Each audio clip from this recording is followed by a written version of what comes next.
My name is Susan, and I am a 62-year-old homemaker. My husband Joseph was an office worker but retired last March and is now re-employed. We live in a place surrounded by farms, and many of the people here are farmers. During the farming season, I help out relatives and local farmers. We have 2 children, and we used to live with our oldest son and his wife. Our second son, John, lives in a nearby town in a used house. Our second son's wife is laid back and a bit airheaded, but she's a lovable and adorable wife. On the other hand, our oldest son's wife, Jessica, who lives with us, is quite responsible, and I thought she was just right for our careless eldest son, Danielle. However, she might be too responsible, worrying about our family's future. As my husband's retirement was approaching, she was thinking about what's next even more than we were. My father-in-law's salary will drop significantly once he's retired. That means we won't be able to live as we have been. She said this with a scary face to my husband and me, so I thought she would take over managing the household finances. Before my husband retired, his salary covered most of our living expenses. Our oldest son also contributed to the living expenses every month, but honestly, it wasn't enough to cover his family and our 5-year-old grandchild. I didn't know how much our oldest son was earning, but since our oldest son's wife was working full-time, I assumed they were doing fine. I took care of all the housework, including dropping off and picking up our grandchild from kindergarten. On holidays, they often left our grandchild with me and went out to play, leaving our oldest son behind. My husband complained to our oldest son about his carefree wife several times. "Did Jessica go out to play again? She's always demanding things but does whatever she wants."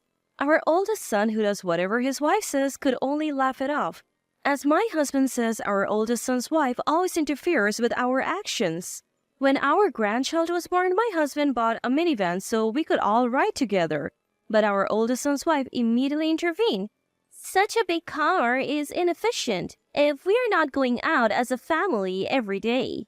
She made a visibly uncomfortable face even though my husband was paying for the whole car. However, when the car was delivered, our oldest son's wife started using the minivan as the main vehicle, and even the gas card was in my husband's name. If we planned to go to a resort as a family on a weekend, our oldest son's wife would get angry on the day. "I'm going out with my friends today, so I will use the minivan." Once she said that, she never changed her mind, and our oldest son's wife ended up using the minivan. It was strange that our oldest son's wife, who was so against buying the minivan, was the one using it the most. Our oldest son was even more interfered with, becoming like a servant to his wife. When our oldest son went to a dinner party with his colleagues shortly after they were married, his wife was furious when he returned home. "If you are going to be late, let me know in advance." The oldest son had mentioned a dinner party earlier, but his wife Jessica seemed to have completely forgotten about it. Even when my husband and I intervened trying to soothe Jessica, her anger did not subside. "My life's rhythm gets thrown off, so from now on, no more dinner parties." It was a selfish demand, but since our oldest son has a quiet nature, he silently agreed without arguing. Watching Jessica berate our oldest son, even in front of her father-in-law and mother-in-law, I felt anxious, thinking that this marriage was a mistake.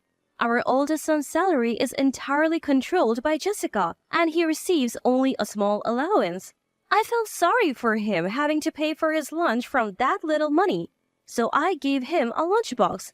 Jessica didn't seem to like the lunchbox either and complained to me.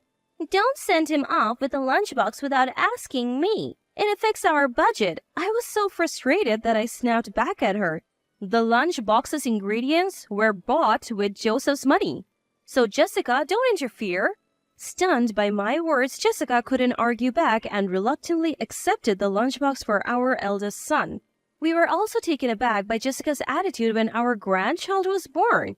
During childbirth, Jessica had returned to her parents' house, and even after coming back, she seemed to have little interest in caring for the baby. Since I adored my grandchild, I looked after him all day, but Jessica laughingly said to me, "Mother-in-law, you should thank me. You can take care of your grandchild because of me."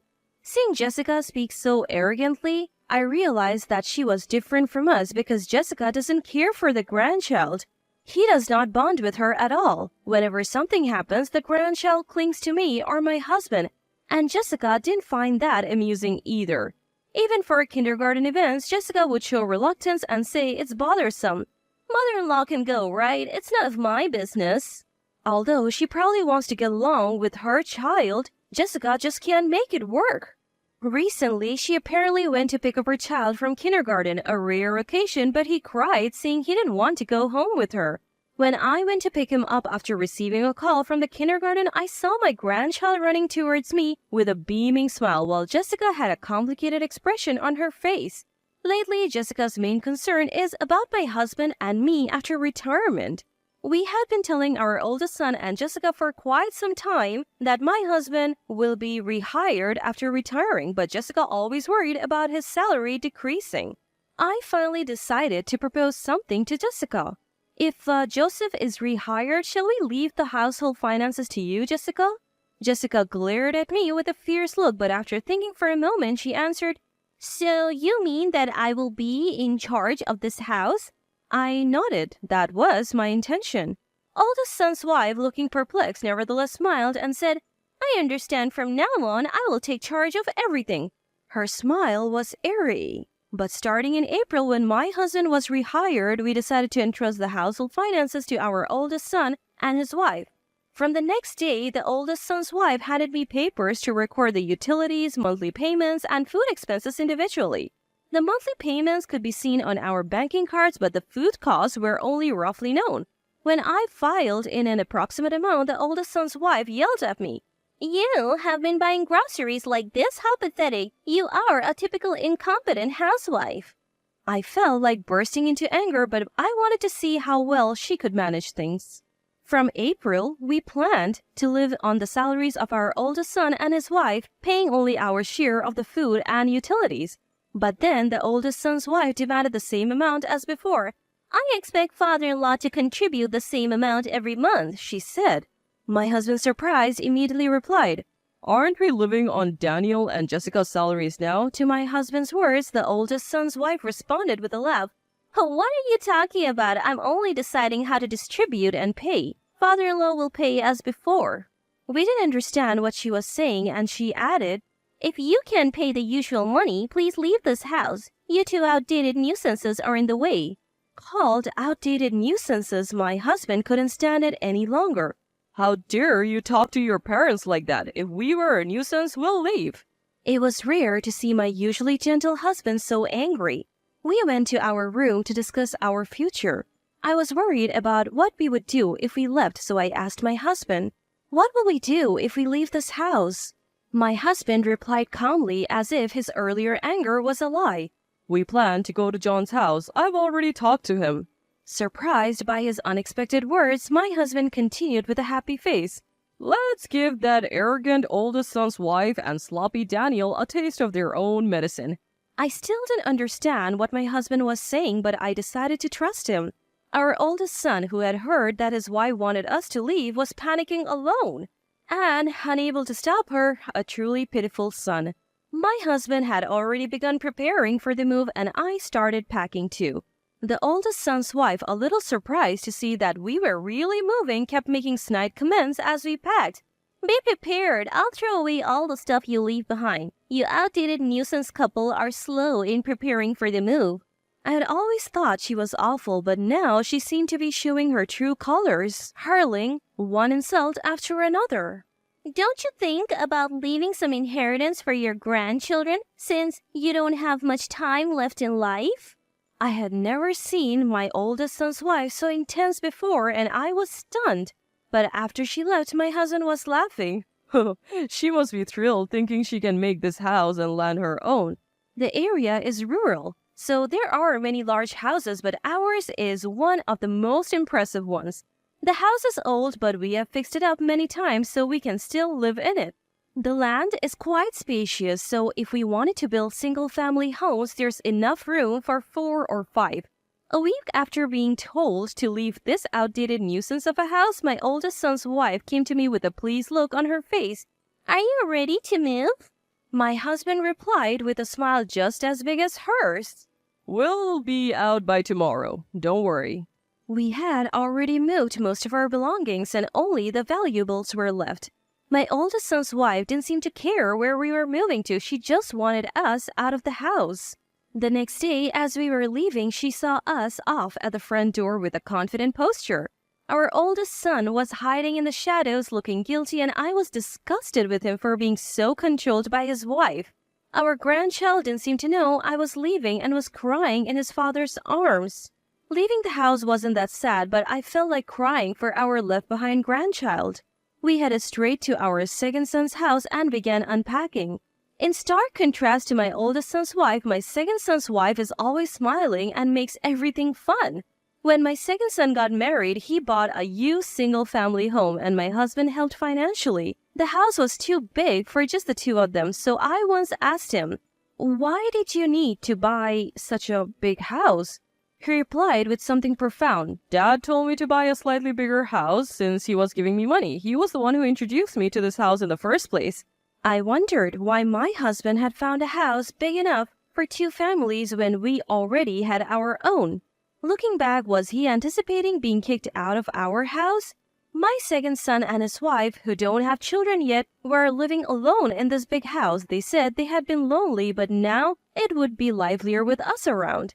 My second son's wife works but takes care of the housework and everything was in order. When I offered to help, she shyly asked, I'm bad at cooking, so I would like you to teach me, mother-in-law." My second son, who had been listening, said with an exasperated face, "That's right, my wife's cooking has a strange and mysterious taste, so please teach her properly, Mom." Indeed, the meal my second son's wife made that day was all dishes we had never seen before, and both my husband and I were surprised. A month after moving, we had heard nothing from our oldest son, and we had settled into life in our second son's house, as if we had always lived there. However, a few days later, I received a panic call from my oldest son's wife. "Mother-in-law, the neighbors are talking about church donations and stuff, and someone claiming to be father-in-law's nephew told us to leave the house. What's going on?" My oldest son's wife seemed confused, and I was equally baffled by her one-sided rant. I tried to calm her down.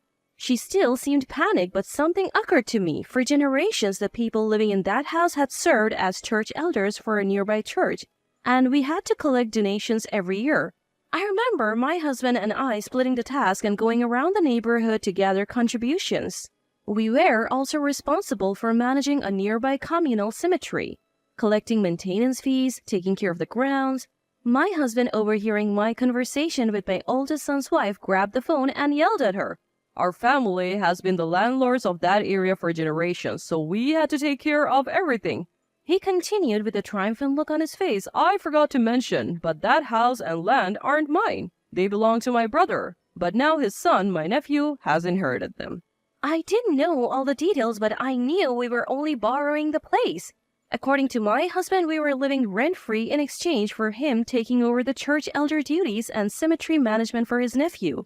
My husband had been covering the property taxes, and the maintenance must have been a relief for the nephew. For my husband, it was not only for the sake of his distant living nephew, but also to preserve the family home passed down through generations. With my husband's explanation, my oldest son's wife seemed to grasp the situation, and she snapped back at him. "I understand about the church, but why are we being told to leave?" She yelled without flinching. My husband explained with a sly smile. "For quite some time, there has been a talk of developing the area around the house into residential land." It seems the nephew had been holding off on the development out of consideration for us, but since we were kicked out, he told the nephew it was okay to proceed. The nephew was also furious after hearing about my oldest son's wife's heartless actions.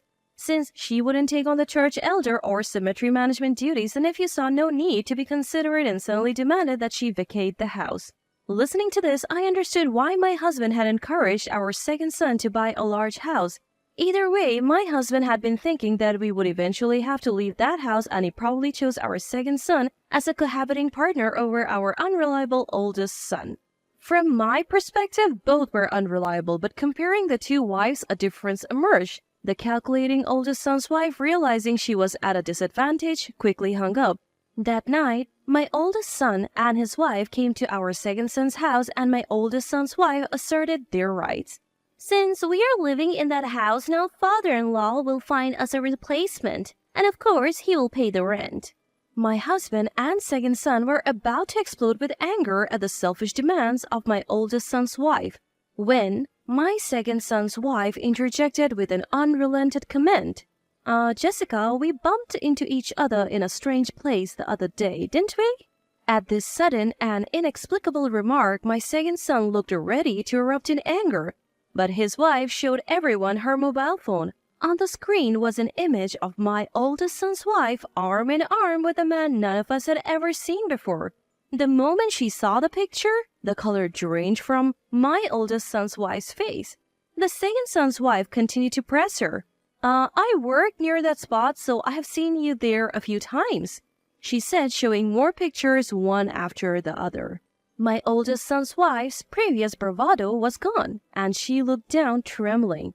Even my unreliable oldest son couldn't hold back and yelled, "You've been cheating on me?" Normally, one would give up at this point, but my oldest son's wife wasn't silent. "That's right, I have been cheating.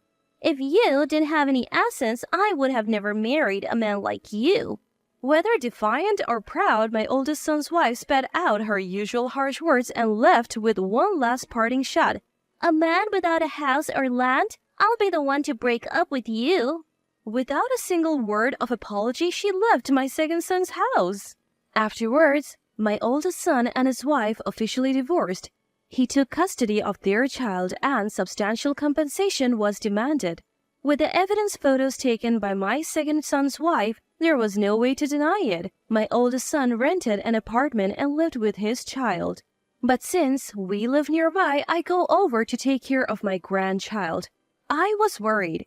They might be lonely without their mother, but they seem happier and more energetic without their disliked mother around. My oldest son's wife, after the divorce and losing the compensation money, borrowed money from her lover and was pressured to repay it, so she fled somewhere. It was probably good for my oldest son to part ways sooner, and all of this was thanks to my second son's wife's efforts. We recently found out that my second son's wife is expecting a baby. Though she often seems absent-minded, it turns out she's the most responsible of all, and I'm sure she will be a great mother.